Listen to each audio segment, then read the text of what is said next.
Ya, saya ada materi beberapa slide untuk menuntun ke dalam pembahasan ini dengan judul Pancasila dan Toleransi Keagamaan.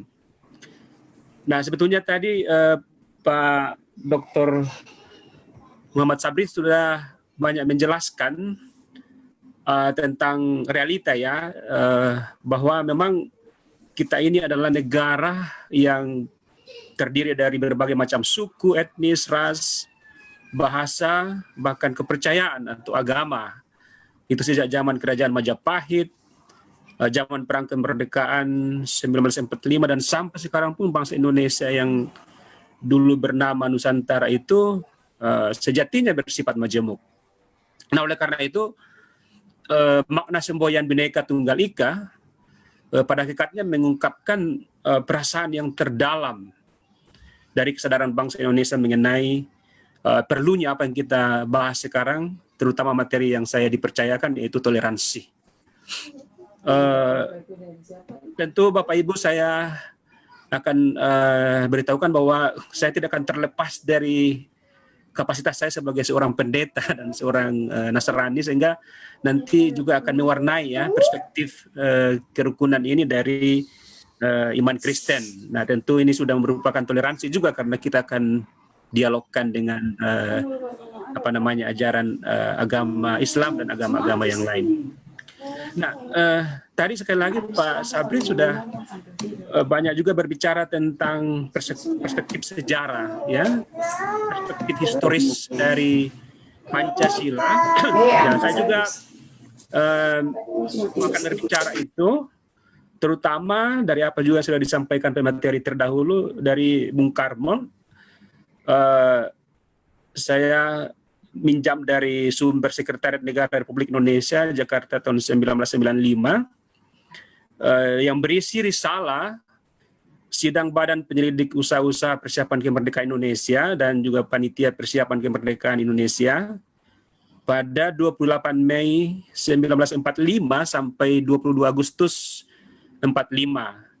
Nah, saya melihat bahwa dokumen historis ini menekankan prinsip-prinsip penting terkait toleransi yang memang dasarnya ada dalam Pancasila. Nah, dalam pidato Bung Karno itu antara lain mengatakan bahwa mendirikan Indonesia merdeka bukan untuk sesuatu orang atau sesuatu golongan. Jadi kita hendak mendirikan suatu negara dengan sebutan semua buat semua. Jadi negara yang disepakati bersama baik oleh kaum Islam maupun oleh kaum kebangsaan, ini istilah Bung Karno, adalah negara yang memang semua untuk semua. Jadi sebuah negara kebangsaan Indonesia.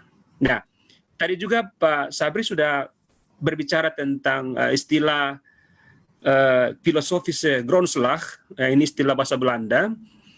Kalau dalam bahasa Jerman itu ya Pak Dix yang lebih bisa menyebutkan ini Weltanschauung ya, yang artinya ya saya menambahkan saja dari Pak pemateri terdahulu, ya, artinya fundamen filsafat atau pikiran yang sedalam-dalamnya, bisa juga berarti jiwa atau hasrat. Jadi begitu pentingnya dasar negara atau ideologi ini sehingga untuk menjelaskannya meminjam bahasa asing ya, bahasa Belanda dan bahasa Jerman.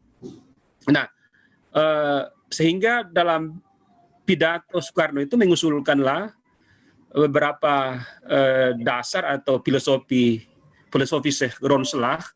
Yang pertama itu yang kita memang sudah tahu, kebangsaan Indonesia, internasionalisme atau peri kemanusiaan, mufakat atau demokrasi, kemudian yang keempat kesejahteraan sosial. Nah, yang menariknya di usulan yang kedua itu ada internasionalisme. Jadi Bung Karno ini sudah mempunyai wawasan yang luas tentang toleransi, bukan hanya ke dalam arti Indonesia, tetapi juga secara internasional. Ya, bahwa negara yang didirikan ini semua buat semua juga menyangkut bagaimana dia terbuka Dan saya mau mengatakan bertoleransi juga dengan dunia luar atau dengan luar negeri, internasionalisme itu. Nah, tetapi kemudian dalam sejarahnya itu kan Bung Karno belum menyebutkan ketuhanan yang Maha Esa, tetapi dia katakan bahwa itu ketiga usulan itu, usulan filosofis Gronslah itu belum cukup, dibutuhkan prinsip Indonesia merdeka dengan bertakwa kepada Tuhan yang Maha Esa. Nah, jadi prinsip ketuhanan merupakan pembungkus dari sila-sila yang lain, sila-sila yang disebutkan keempat itu. Nah, dijelaskan juga yang ketiga bahwa prinsip ketuhanan bukan saja bangsa Indonesia bertuhan, tetapi masing-masing orang Indonesia hendaknya bertuhan dan Tuhannya sendiri. Dan segenap rakyat Indonesia hendaknya bertuhan secara kebudayaan, yakni dengan tidak ada egoisme agama. Nah, jadi dari awal dalam perspektif historis, khususnya dari Bung Karno itu, memang sudah ditegaskan tentang berketuhanan yang berkebudayaan, dalam arti bahwa ada kebebasan untuk menggali nilai-nilai kepercayaan yang dianut oleh warga negara, dan tidak diharapkan tiba pada sebuah egoisme agama atau sifat eksklusivisme agama. Hendaknya negara Indonesia satu negara yang bertuhan.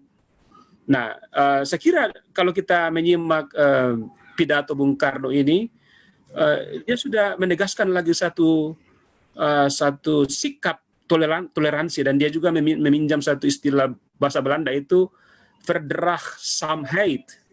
Ya, itu sama dengan toleransi, tetapi memang mau menjelaskan bahwa ada suatu kekerjasamaan, ya, ada suatu dialog, ada suatu bergandengan tangan di antara penganut agama yang berbeda-beda.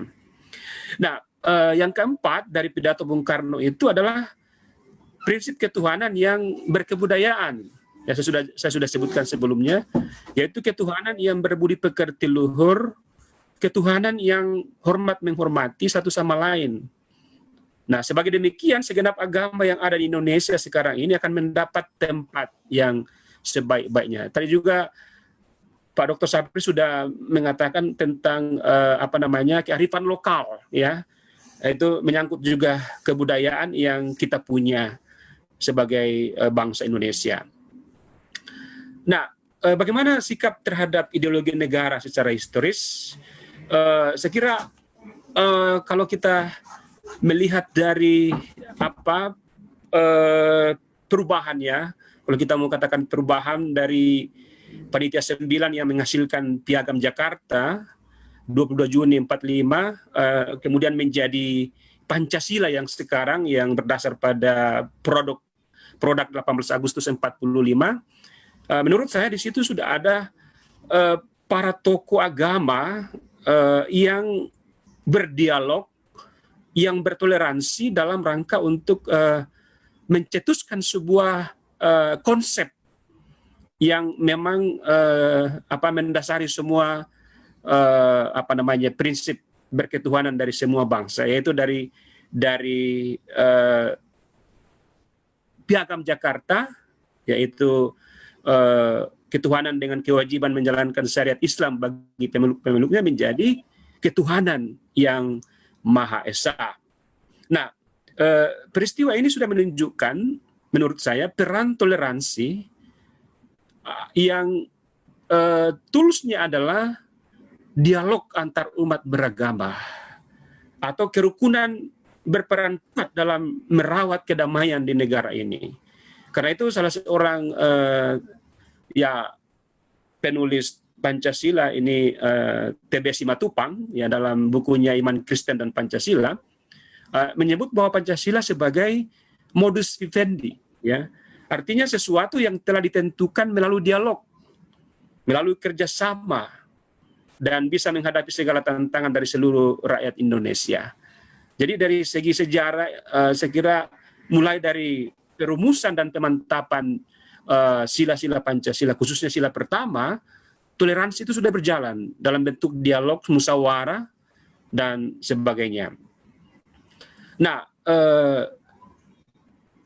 tantangan toleransi keagamaan atau itu bisa juga dikatakan bahwa ini adalah tantangan Pancasila itu sendiri. Nah, menurut saya kita juga harus belajar dari fakta sejarah, misalnya bahwa sejak berakhirnya Orde Baru, menurut saya dan banyak juga ahli yang mengatakan bahwa Pancasila sih akan dilupakan. Ya, misalnya penataran P4 yang sangat doktriner dan top down itu seakan menjadi trauma tersendiri bagi banyak orang. Nah, muncul pembahasan tentang bagaimanakah relasi Pancasila dan agama. Bahkan agama dan Pancasila dalam faktanya sering dipertentangkan. Agama diyakini berasal dari Tuhan, sedangkan Pancasila adalah rumusan manusia belaka. Dan agama dan Pancasila seakan berebut pengikut. Dan menurut saya itulah bisa menjadi bibit intoleransi kalau kita mempertentangkan antara Pancasila dan agama.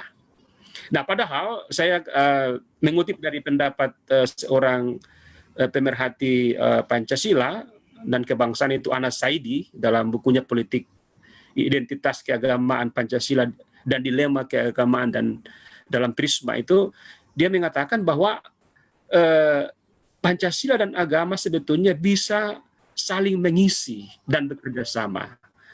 Memperkuat moralitas bangsa tanpa harus memperebutkan arena yang demarkasinya sudah jelas. Nah, Bapak Ibu dan saudara-saudara, yang saya sebutkan tadi bahwa untuk masuk dalam perspektif iman Kristen, karena bagaimanapun juga karena saya seorang pendeta dan dosen teologi Kristen, ya tidak terlepas dari itu. Dan dari perspektif iman Kristen, Pancasila sebagai sumber kok jadi kabur ya? Pancasila sebagai sumber nilai-nilai toleransi jelas tidak bertentangan dengan iman Kristen. Dan saya juga yakin dengan ajaran agama-agama lainnya, khusus saudara saya di Islam. Nilai-nilai yang dianut dalam kekristenan justru terjabar menurut kekristenan dan terungkap secara kontekstual dalam Pancasila. Ya, misalnya ketuhanan yang Maha Esa itu menunjuk pada Allah yang Esa sebagai pencipta langit dan bumi, penyelamat dan pembaharu kehidupan bersama dan ciptaan lainnya, baik manusia maupun ekologi. Dengan ketentuan bahwa ketuhanan yang Maha Esa mengarahkan kita kepada keberagaman konsep ketuhanan yang mesti diakui. Nah, agama-agama murba atau agama-agama suku dan agama-agama modern seperti Kristen dan juga Islam itu namun toleransi level grassroots, ya artinya di tingkat umat kita ini masih menjadi pekerjaan rumah kita semua.